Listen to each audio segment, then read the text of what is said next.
ఓ ఈశ్వరా, జీవితం నువ్వు ఆడించే నాటకం.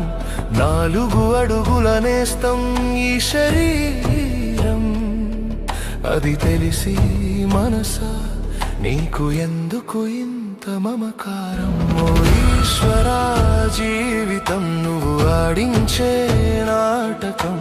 4 అడుగుల నేస్తం ఈ శరీరం.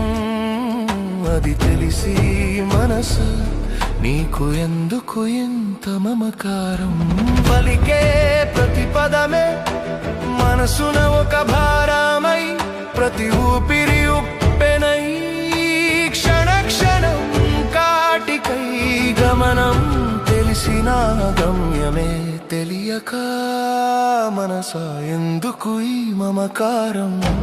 వచ్చే ప్రతిరోజు తెచ్చే